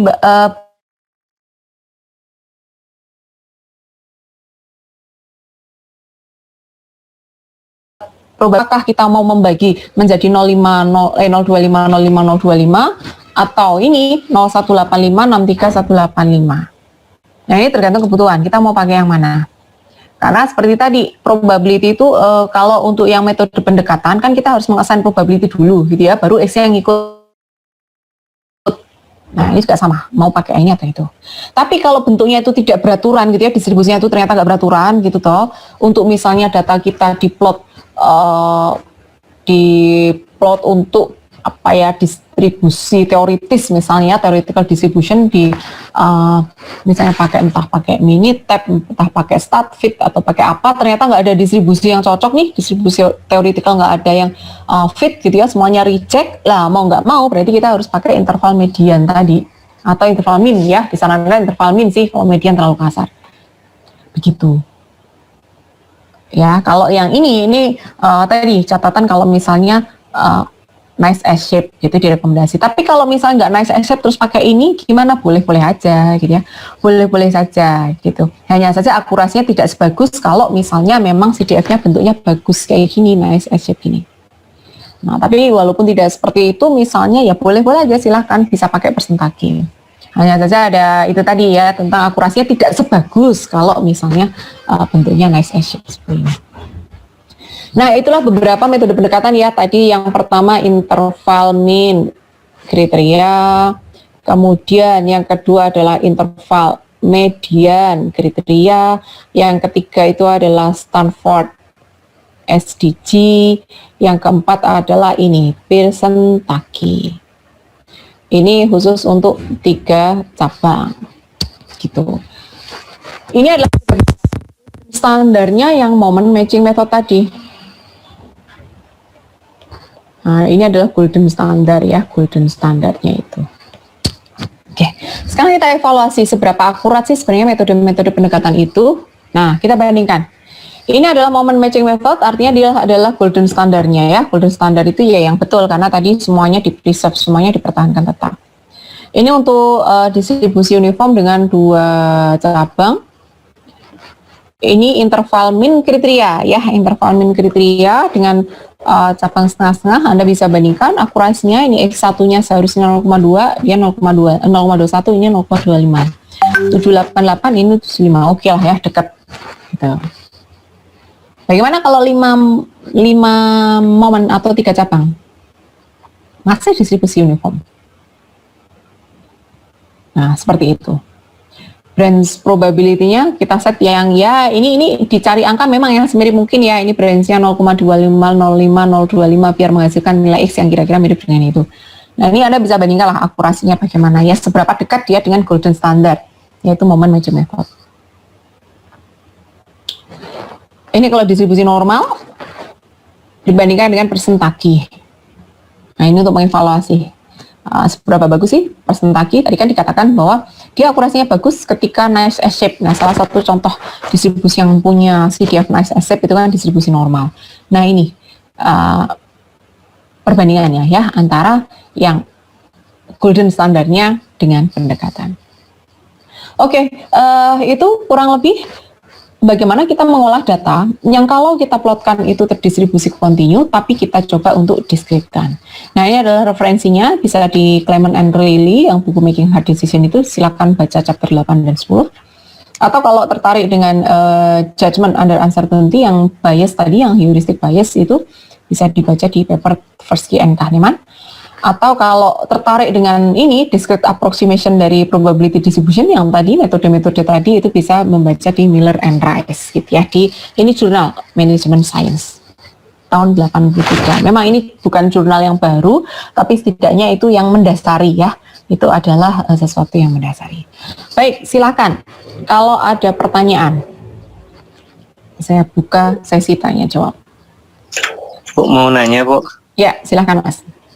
Tentang tadi kan penyebab terjadinya bias itu kan sebenarnya kan tadi ada dua ya, yaitu seperti variability atau displacement. Nah, itu sebenarnya yang paling berpengaruh yang mana, Bu? Misalkan kita ada dua trade off nih, tidak bisa hilangkan semua. Lebih milih ke variability atau lebih ke displacement seperti itu. Oh ya, terima kasih pertanyaannya, kritis sekali gitu ya. Kalau di antara dua bias ini, mana sih yang bisa ditoleransi, kurang lebih kayak gitu ya Mas ya. Bentar, ini kecepatan berpindahnya tidak sama. Baik, yang lebih bisa ditoleransi itu variability bias, karena biasanya sebenarnya variability bias itu seringkali ini adalah bias yang tidak bisa dihindari gitu ya. Jadi bias itu kan ya, kita susah sekali untuk ngeplug true value. Persis true value itu nggak bisa. Mesti ada pergeseran-pergeseran. Nah, sehingga kalau disuruh milih ya mending ini aja. Karena kalau yang sini ini betul-betul ganti nilainya itu. Ya, nilainya itu bergeser gitu. Nah, sehingga kalau diminta milih apakah displacement yang harus dihindari itu yang mana, yang dihindari adalah displacement bias. Karena itu angkanya itu geser. Kalau yang ini angkanya masih bergerak di titik-titik itu, hanya sebarannya saja yang kurang tepat. Begitu ya Mas Fahrudin ya. Nah, terus kapan ini terjadi displacement bias? Nah, kalau displacement bias ini ya kemungkinan informasinya itu ya, ketersediaan datanya mungkin yang memang tidak representatif dengan kasusnya, karena nilainya kan beda. Nilainya itu beda, dia hanya polanya aja sama, tapi nilainya itu adalah beda gitu. Jadi expert itu bisa memprediksi pola, tapi tidak bisa secara akurat memprediksi nilai. Nah, itu Mas. Jadi mana yang dihindari? Kalau bisa ya displacement bias ini yang dihindari. Berarti itu karena ini ya, Bu, pemilihan dari expert ya. Misalkan kita ternyata ada 3 kandidat expert. Ini kira-kira yang kita pilih, ini nanti akan yang lebih menghasilkan displacement atau yang ke variability yang seperti apa? Oh iya, kalau perkara milih expert itu memang ini ya, kita memang nggak bisa ya, sulit ya menentukan expert ini nanti akan cenderung bias kemana, itu memang sulit ya, tidak bisa. Yang bisa kita garansi adalah mengukur seberapa expert dia itu di bidang itu. Semakin expert itu maka semakin bias-bias ini terhindari, gitu ya, semakin dia bisa menghindari bias ini gitu, semakin expert. Nah, ibaratnya aja kayak gini. Orang yang ahli kopi gitu ya, orang yang ahli kopi disodorkan 10 macam kopi nih, 10 macam kopi. Kalau dia betul-betul ahli, dia bisa membedakan bahwa ini 10 ini semuanya beda. Gitu ya, itu kalau dia memang ahli. Nah, beda dengan saya nggak ahli. Menurut saya 10 kopi ini sama semua, nggak ada beda. Nah, itu antara lain ya membedakan. Jadi kemampuan si expert itu membedakan sesuatu, nah itu termasuk salah satu parameter. Nah, maka memang kita harus mengevaluasi sih seberapa expert dia. Semakin dia expert, maka kita semakin bisa menghindari adanya kemungkinan bias ini. Gitu ya Mas ya. Cuman memang kita tidak mungkin untuk mengetahui expert ini bakalan lebih ke displacement, yang ini variability itu enggak gitu ya. Itu menurut saya itu kita tidak bisa mengidentifikasi secara di awal. Nah, karena bisa jadi dua-duanya ini muncul secara bersamaan. Ini kan kebetulan saya pisahkan ya, dipisahkan. Jadi kalau displacement bias itu angkanya salah tapi betul polanya. Yang kedua, kalau yang variability angkanya benar tapi polanya salah. Yang sering terjadi itu combine keduanya. Jadi mungkin gesernya tidak sejauh ini gitu ya. Polanya bisa terprediksi meskipun nilainya bergeser sedikit. Atau tadi nilainya tepat tapi polanya nggak tepat. Jadi bisa jadi gabungan keduanya. Jadi tidak bisa diisolasi masing-masing. Gitu. Tapi intinya ketika kita bisa menjamin bahwa seorang expert itu betul-betul expert, itu dia bisa terhindar gitu ya, atau seminimal mungkin lah menghasilkan bias. Gitu ya Mas Fahrudin, kurang lebih seperti itu. Iya Bu, berarti tadi kemampuan untuk membedakan. Betul, kemampuan membedakan dan konsistensi. Jadi ada dua. Ini salah satu metode itu namanya adalah CWS. Ya, adalah satu parameter. Dia expertise itu ada dua, yaitu tadi diskriminasi, dan yang kedua adalah konsistensi. Diskriminasi tadi, kemampuan membedakan. Semakin dia bisa membedakan, semakin expert. Konsistensi jelas, semakin dia konsisten, itu dia semakin expert. Nah, itu setidaknya ada 2 itu. Ya, monggo. Terus gimana? Tadi kayaknya ada terusannya. Gimana, Mas? Tadi Bu, itu misalkan kita kan tahu ada displacement, ada variability, itu ada nggak Bu semacam kayak prosedur guideline yang pakem gitu untuk menghindari harus step pertama ini, step kedua ini, ada nggak seperti itu ya? Prosedur ini ya untuk menghindari itu. Nah, ini kalau misalnya kita mencari datanya itu bagaimana? Jadi bisa dihindari dengan menggunakan ini sih instrumen pencarian data yang tepat ya. Jadi kayak Anda misalnya membuat kuesioner gitu ya misalnya nih. Nah, itu kan juga bisa untuk menguji konsistensi. Hanya saja kalau bagaimana menghindari ini itu sepanjang yang saya tahu itu kok tidak ada ya, karena kadang bias ini adalah sesuatu yang tidak bisa dihindari. Cuman harus disadari sejak awal bahwa itu kemungkinan terjadi. Nah, terus secara umum gimana sih caranya kita menghindari? Nah, ini tadi ada beberapa source of bias ini ya. Ini adalah kemungkinan penyebab adanya bias. Nah, kalau kita pengen menghindari bias ya, kalau bisa ini 3 ini dihindari gitu, atau di apa ya, di maintain apa sih artinya? Misalnya seperti availability kan lebih kepada bagaimana si expert itu bisa merecall gitu ya experience yang dia punya. Nah, sehingga kalau misalnya kita itu ingin terhindar dari bias ya, kalau bisa itu kita cari expert yang memang pengalamannya banyak, misalnya kayak gitu. Pengalamannya banyak, bisa menangani berbagai macam kasus, misalnya ya tidak hanya kasus tertentu saja, tapi pengalamannya banyak, kasusnya sudah banyak. Nah, sehingga dari sisi availability dan representativeness itu jadi nggak masalah gitu. Gitu ya. Jadi kalau representativeness tadi kan tidak hanya angkanya saja, tapi adalah pola, gitu ya, kesesuaian polanya juga harus diperhatikan. Begitu Mas. Jadi memang gimana sih caranya untuk menghindari jangan sampai terjadi bias? Nah, kita harus tahu dulu apa sih yang kemungkinan menyebabkan bias. Oh, ini ternyata 3 ini loh yang dicurigai sebagai penyebab terjadinya bias. Ya kalau bisa itu dihindari. Begitu Mas. Dihindarinya gimana?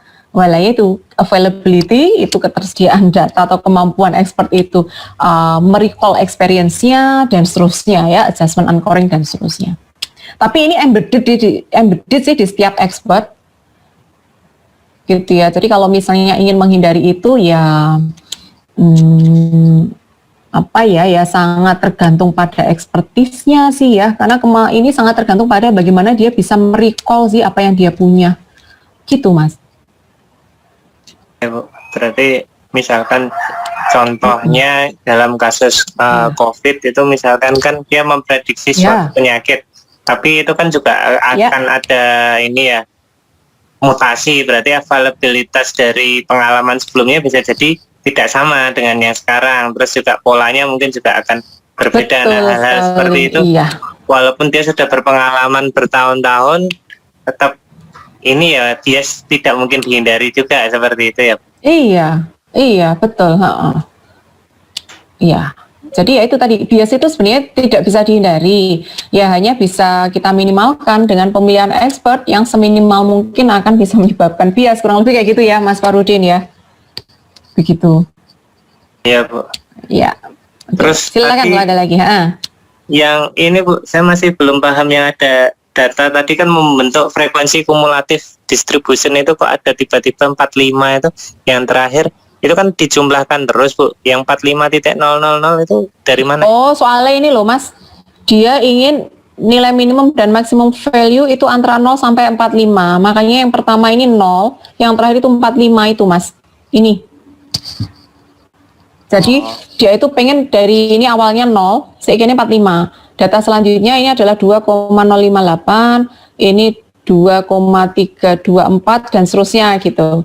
Nah, terus dikumulatifkan kan ini 2,058, terus ini dikumulatifkan jadi berapa? Ya ini tadi ya 4,382. Nah, tapi 45 ini 45 kumulatif. Jadi dia pengen mengkumulatifkan dari 0 sampai 45 gitu aja.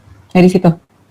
Jadi batas minimum maksimum ya, bukan dari Iya, data yang ada ya Bu ya. betul, betul. Jadi batas minimum maksimum. Jadi dia pengen mengkumulatifkan sampai maksimum 45. Terus yang 19 tadi dari mana ya Bu? Mohon maaf. 19 Ada ini di Mas. per 19 atau apa itu yang di Oh, ini per 19. 19 ini jumlah datanya, Mas. Jadi ini kan dari 0, ini data per 1 2 3. Nah, ini kan 19. Lah itu. Jadi ini kan kalau CDF kan dari 0 sampai 1 ya, CDF. Ini CDF. CDF itu 0 maksimum itu 1.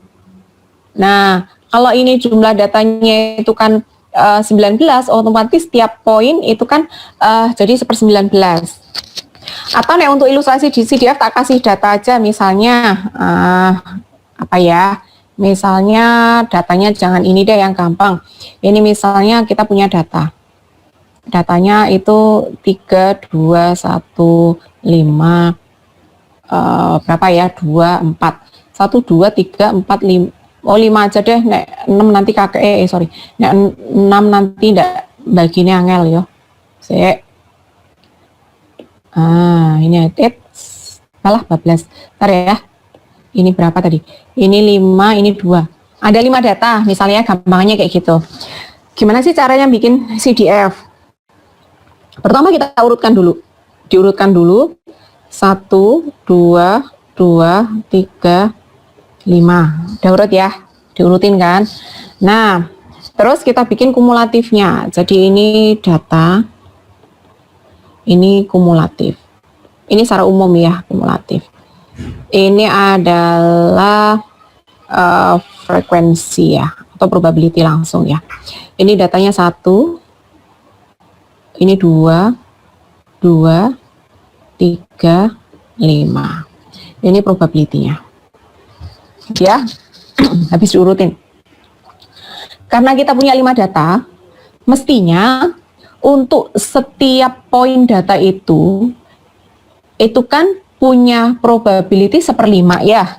Jadi ini probability, kemudian ini kumulatif probability. Nah, jadi ini misalnya 1/5, ini semuanya sama kan, 1/5. Gitu. Karena ini yang nomor 2, yang 2 itu saya pisah ya, jadi 2 kejadian. Kecuali nanti kalau Anda gabungkan. Oke, kayak gini dulu. Kumulatif datanya ini berarti 1. Ini berarti 3 ya. Terus ini 5. Ini 8. Ini 13. Gitu ya, itu kumulatif datanya. Kumulatif probability-nya ini 1/5. 2/5. 3/5. 4/5. Ini 5/5. Gitu ya. Terus net upload ke dalam CDF terus gimana? Ini CDF, ini adalah X, ini adalah CDF. Misalnya kayak gitu. Kumulatifnya ini adalah 1,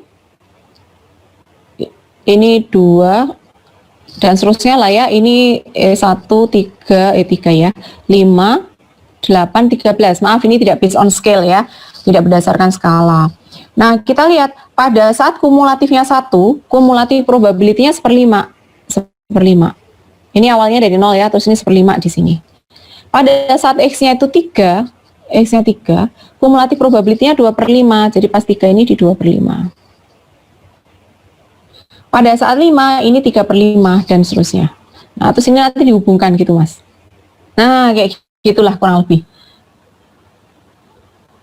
Gitu ya ceritanya. Nah, sehingga yang ini tadi gimana? Yang ini tadi ya titik-titik sebenarnya ini adalah 0. Ini sudah kumulatif sebenarnya. Ini adalah kumulatif X. Yang dalam hal ini adalah dalam contoh saya itu adalah yang ini. Nah, gitu. Sudah X-nya sudah dikumulatifkan. Seperti itu. Nah, kalau di contoh ini yang di bagian itu. X-nya kenapa 1/19? Ini analog dengan yang 1/5 ini tadi tuh loh. Gitu. Mas ya, jadi semuanya 1/19 ya, 1/19, tapi ini sudah dijumlahkan. Nah, berarti dia sudah di yang sebelah sini, artinya kumulatif data versus kumulatif probability. Karena masing-masing poin tadi kan sama 1/5. Ini juga sama, masing-masing poin tadi adalah 1/19. Nah, sehingga ketika ini kan ini jadi 1/19, ini kan sebenarnya 2/19, ini 3/19 dan seterusnya. Dan seterusnya sampai yang terakhir adalah 19/19. Sama kasusnya ini, yang terakhir kan 5/5 atau 1. Nah, begitu Mas Farudin. Apakah bisa dipahami untuk yang kali ini?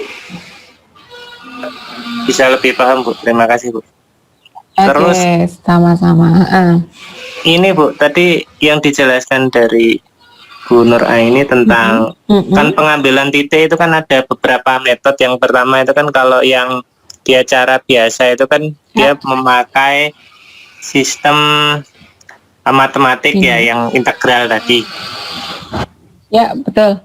Iya. Nah, terus itu kan kesulitan ya, akurasi of discrete approximation. Betul. Kemudian menggunakan yang cara pendekatan. Nah, itu kan ada 4 metode ya. Nah, betul. Itu ketika memilih pendekatan itu apa ada kalau misalkan sistemnya seperti A lebih cocok ke yang metode yang satunya gitu. Nah, atau yang sistem B lebih cocok ke metode yang lainnya, itu ada identifikasi pola tertentu nggak, Bu? Ya, terima kasih pertanyaannya. Jadi ini tadi kan ada tak tulis lagi ya, tulisannya jelek. Jadi metodenya 1, interval mean kriteria. Yang kedua, interval median kriteria. Yang ketiga itu Stanford SDG, kemudian Bersen-Taki. Nah, yang 2 terakhir ini untuk 3 cabang, dan akan bagus dan cenderung akurat gitulah ya, cenderung akurat karena kalau akurat sekali kan sebenarnya yang moment matching method yang pakai matematik tadi, cenderung akurat jika bentuk CDF-nya itu nice, apa ya ini dalam tanda kutip ya, nice S shape. Nice S shape itu adalah bentuknya kayak huruf S gini loh. Nah, CDF-nya kayak gitu. Dia seperti kayak simetris gitu. Jadi nice S shape itu biasanya kalau PDF-nya itu simetris. Kalau PDF-nya simetris, biasanya ini CDF-nya akan bentuknya S bagus. Karena ini kan seperti kayak di di flip gitu, kayak di apa jenenge sih, diputer gitu ya. Nah, ini biasanya kalau PDF-nya simetris. PDF itu yang sebaran datanya kayak gini ya. Nah, kalau misalnya simetris, nah itu biasanya CDF-nya nice S shape. Jadi tergantung bentuk CDF-nya. Ini jadi kalau yang Stanford atau Bersen-Taki itu memang dia didesain untuk yang 3 cabang dan dia akurat kalau bentuk CDF-nya S-shape. Kalau yang 2 ini gimana? Kalau yang 2 ini jumlah cabangnya berapapun ya, bisa berapapun jumlah cabangnya, bisa berapapun itu keuntungannya. Nah, dan ini tidak mensyaratkan bentuk distribusi bentuk CDF tertentu. Apapun bentuknya, meskipun tidak memenuhi distribusi apapun, dia bisa. Seperti itu. Nah, sehingga, tapi ya itu, yang 2 di atas itu karena dia apapun bisa dilakukan ya, asalkan kita bisa menggambar CDF-nya, nah maka akurasinya akan menjadi kurang baik gitu. Kurang lebih seperti itu, Mas. Nah, terus bagaimana kalau misalnya cabangnya yang berarti kan dari 4 ini kurang lebih secara implisit kan 2 ini lebih bagus nih. Cuman dia kan untuk 3 cabang gitu ya. Nah, gimana kalau misalnya cabangnya hanya 2 gitu. Nah, kalau cabangnya 2 biasanya itu yang di state probability-nya setengah-setengah. Nah, setelah itu ya udah bisa pakai disarankan sih pakai interval mean kriteria misalnya seperti itu. Nah, sehingga kalau menjawab ke pertanyaan tadi, kapan sistem seperti apa, pakai yang mana? Nah, itu kita kembalikan. Kalau memang datanya itu bagus, pola sebarannya bagus, Nah, itu dibuat aja 3 cabang, kemudian pakai Stanford SDG atau Pearson Taggi. Biasanya ini adalah data-data yang kalau diplot, distribusinya itu distribusi teoritis itu memenuhi. Ya, datanya beraturan bagus gitu ya, terutama distribusi normal. Gitu, atau distribusi apapun gitu ya, asalkan distribusi teoritis itu memenuhi, distribusi teoritis ya, Anda fitting distribution, ada distribusi yang memenuhi, itu sebaran datanya biasanya bagus. Nah, itu silakan pakai Stanford SDG atau Pearson Taggi. Tapi kalau datanya itu diplotting ke distribusi kok ketolak semua, dan itu sering kali terjadi gitu ya, jadi tidak ada theoretical distribution. Seperti kalau yang data kita yang ini tadi, ini dicek di distribusi teoritis, ini mungkin nggak ada yang memenuhi nih kalau gambaran datanya kayak gini nih, CDF kok bentuknya seperti itu misalnya. Nah, maka kalau seperti ini ya udah kita pakai aja yang tadi interval min kriteria. Gitu Mas Farudin ya. Jadi metode mana yang tepat tergantung sebaran pola datanya. Iya, Bu. Ya. Berarti tadi pertama kita ngumpulin data, terus Ya. nanti dipolakan tadi, Betul. apakah lebih cenderung ke distribusi yang apa, baru nanti kita Ya. tarik penentuannya ya berdasarkan yang diambil tadi. Kalau misalkan kok tidak sesuai dengan data yang ada, distribusi baik normal, Poisson dan lain-lain, Ya. berarti lebih ke yang tadi ya interval min kriteria tadi ya, Bu. Betul. Iya, betul. Terus ini Bu juga tadi kan untuk masing-masing data itu kan misalkan ada interval min kriteria, median, SDG sama Turki tadi ya, Pearson Turki. Ya. Nah itu memilihnya itu harus di interval titik-titik tertentu. Itu kan kalau yang misalkan tadi contohnya Ibu kan ada yang dari 0,2 terus 0,6, 0,2 terus ada yang berapa, itu misalkan sama-sama 3 titik yang di interval min kriteria misalkan, tapi milihnya yang 0,3, 0,4, 0,3 boleh nggak, atau itu memang Boleh. sudah fix nilai-nilainya seperti itu? Boleh Mas, bebas. P-nya kita tentukan sendiri, bebas. Jadi kalau misalnya tadi ya, oh saya pengen 3 cabang nih, 3 cabang, saya tapi pengennya yang atas 0,2, ini 0, berapa, 5 gitu ya, ini 0,3 silahkan, nggak masalah. Dan ini diadopsi di sini bisa. Jadi nanti tinggal ininya ya disesuaikan aja, berarti kan yang mewakili kan, yang terwakili ini tinggal disesuaikan aja. Gitu. Jadi misalnya saya pengennya 0, berapa tadi ya? 0,2. Ini berarti 0,2, 0,5 berarti ini sampai 0,7 terus 1. Gitu bisa. Nah, sehingga kan ini areanya kan di-adjust ya. Jadi batas ininya kan nanti akan menyesuaikan. Begitu. Jadi prinsipnya nilai probability itu kita tentukan dulu sesuai dengan kebutuhan. Karena bisa jadi kan kalau misalnya kita ingin mengkategorikan sesuatu gitu ya. Saya ingin mengkategorikan sesuatu, tapi saya concernnya hanya kepada yang tengah saja. Saya tidak ingin yang yang outlier atas atau outlier bawah. Jadi saya ngambil 80% tengah. Jadi saya buang 10% atas, 10% bawah. Nah, berarti kan saya mengesain probability-nya menjadi 0,1, 0,8, 0,1 gitu ya ekstrimnya ya. Nah, misalnya ini boleh disesuaikan dengan kebutuhan. Begitu Mas Farudin ya. Jadi bebas untuk menentukan P itu bebas. Yang disampaikan di sini hanya populer brands aja. Jadi cabang-cabang yang memang sering dipakai, tapi tidak harus itu. Gitu. Iya Bu. Terima kasih tadi penjelasannya. Berarti misalkan untuk pengklasifikasian kayak misalkan mortality rate untuk Ya. AIDS, untuk COVID misalkan itu kan Ya. ternyata seberapa dominan, misalkan digeser sedikit kan nanti juga akan berbeda probabilitasnya. Nah itu Ya. berarti tergantung expert dari ini ya, masing-masing yang dimintai tadi ya, misalkan dia apakah nanti ngambil 0,1, 0,8, 0,1 atau yang seperti apa, itu juga pengaruh ya Bu ya? Iya, betul. Karena itu nilai X-nya jadi pengaruh ya. Kalau kita 01, 08, 01 dengan 02, 05, 03 itu tentu saja nilai X-nya beda ya, akan beda batasannya. Nah, ini memang disesuaikan dengan kebutuhan, kita pengennya berapa gitu. Nah, untuk berapa case memang disesuaikan, ini tergantung risikonya ya, berkaitan dengan risikonya. Apakah kita misalnya kita mengassign yang tinggi itu dengan probability yang kecil, dengan probability yang besar itu kan ada kaitannya dengan risiko yang embedded di outcome yang itu gitu. Itu juga bisa menjadi salah satu pertimbangan. Ya, jadi misalnya biar aman, oke lah ini masuk resiko tinggi ketika 30% misalnya. Kalau udah masuk 30% ekstrim atas itu udah kita kategorikan resiko tinggi misalnya. Nah, itu kan menjadi lebih aman dibandingkan ketika udahlah ambil aja 10% atas gitu, batas atas 10%. Nah, yang ini kan lebih berisiko. Nah, bisa jadi itu menjadi pertimbangan. Tapi dikembalikan ke case-nya memang. Kita nggak bisa pukul rata semuanya akan sama seperti itu.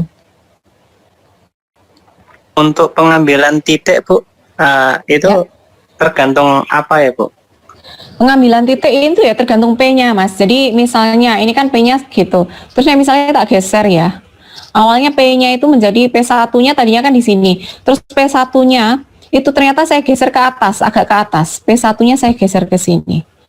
Ini grafiknya kayak gini misalnya. Nah, otomatis efeknya apa? Efeknya ini kan menjadi lebih lebar ya range-nya. Nah, sehingga X-nya yang tadinya misalnya posisinya dinilai berapa ya, 5 gitu ya. Begitu P-nya tak ganti ke situ, nah X-nya itu kan bisa kurang geser ke kanan. Aduh, maaf, salah. Mohon maaf ya. Nah, salah mencet.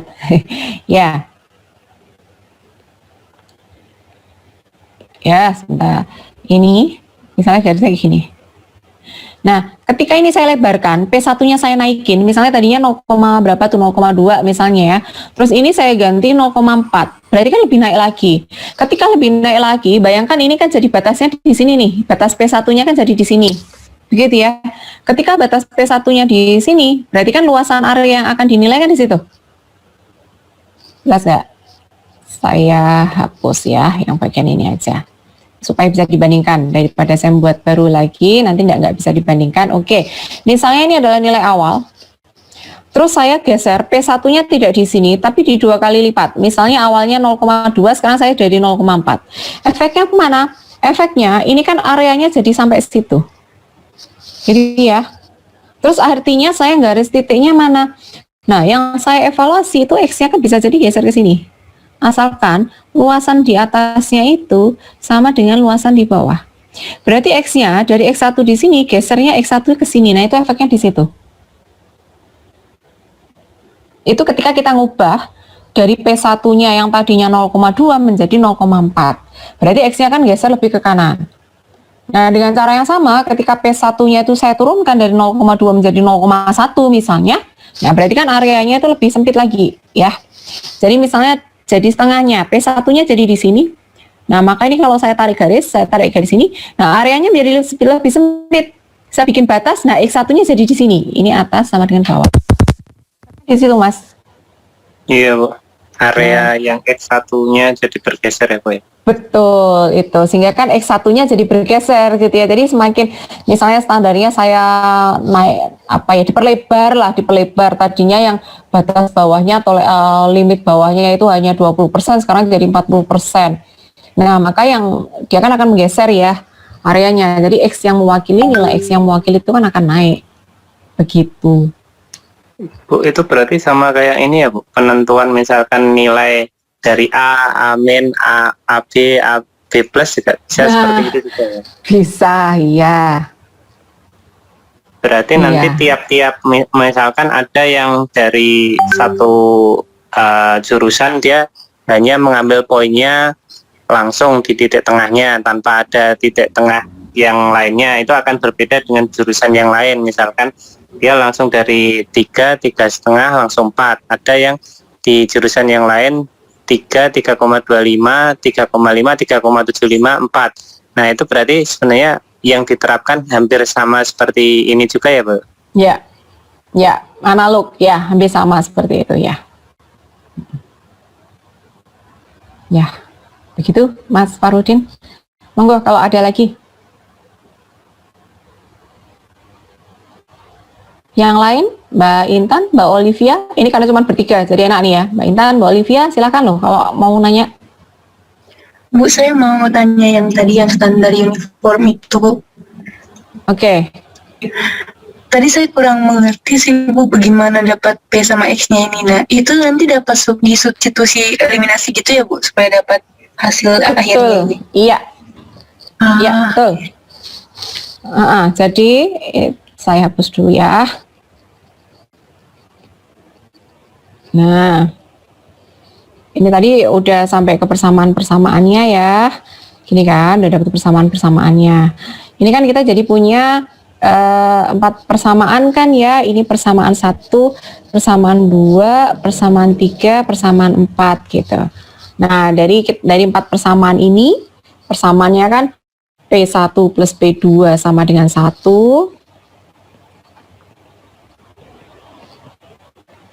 X2 P2 sama dengan setengah, gini kan ya. X1 kuadrat P1 plus X2 kuadrat P2 sama dengan sepertiga. X1 pangkat 3 P1 plus X2 pangkat 3 P2 sama dengan seperempat. Nah, ini selesaikan aja dengan eliminasi, dengan substitusi, atau apapun gitu ya. Kalau mau substitusi boleh, eliminasi boleh gitu ya, karena pada prinsipnya kita punya 4 persamaan dengan 4 variabel yang tidak diketahui bisa diselesaikan. Ya, begitu ya Mbak Olivia ya. Iya Bu, terima kasih Bu. Sama-sama. Silakan kalau ada lagi. Oh iya, saya kemarin lupa belum ngasih tugas ya yang BN sama ID ya.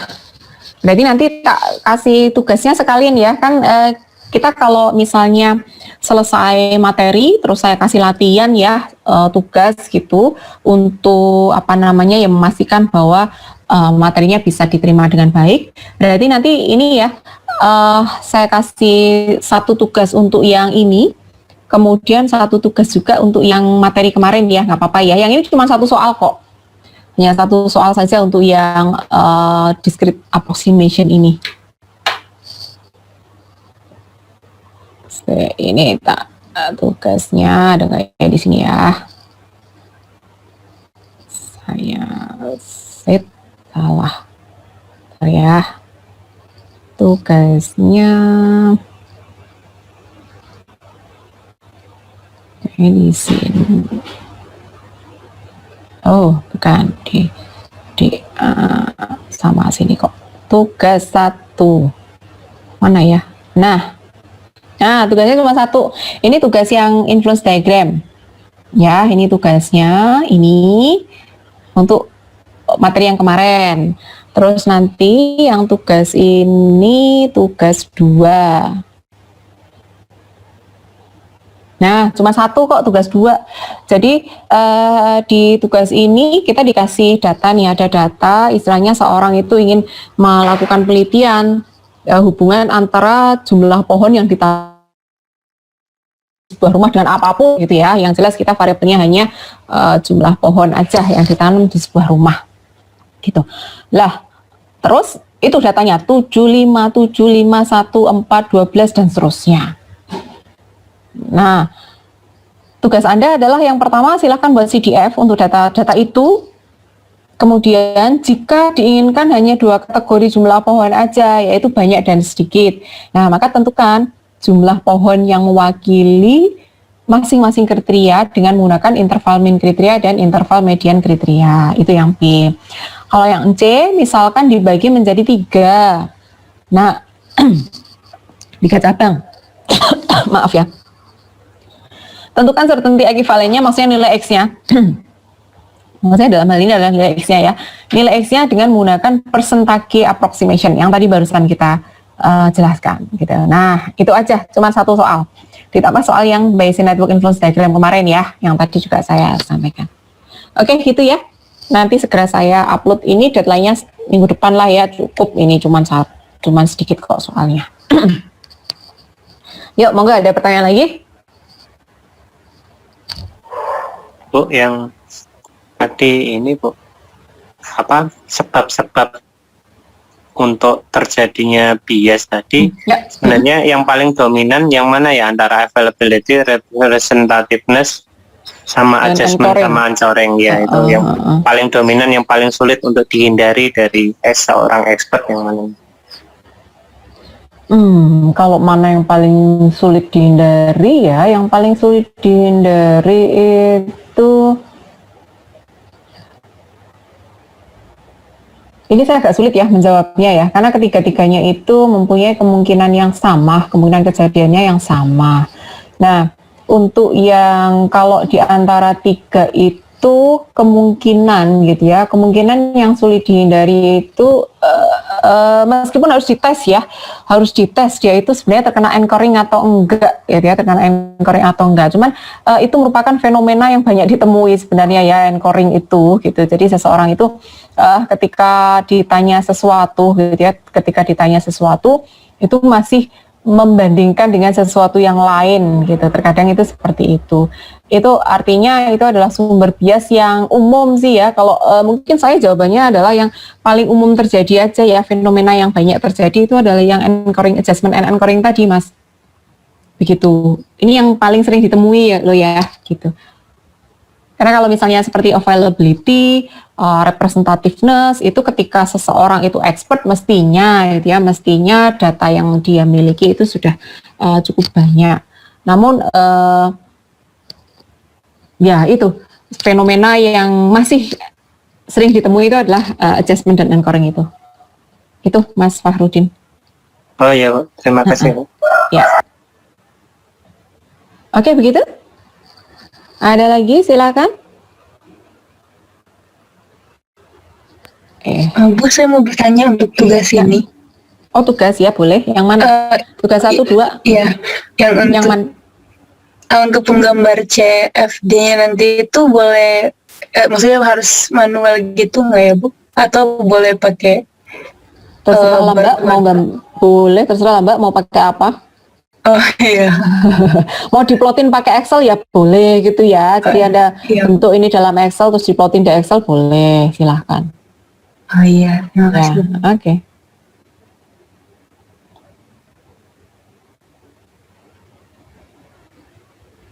Oke, kita ada lagi?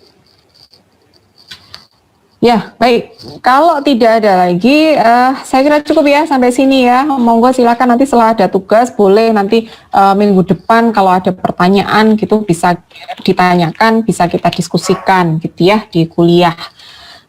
Baik, terima kasih atas atensinya, atas kerjasamanya selama hampir 2 jam ini ya. Alhamdulillah kuliah kita meskipun hanya 3 orang, tapi bisa diskusi, bisa berjalan dengan lancar. Baik, insya Allah kita ketemu lagi minggu depan di waktu yang sama. Tetap sehat, tetap semangat. Terima kasih, saya tutup. Assalamualaikum warahmatullahi wabarakatuh.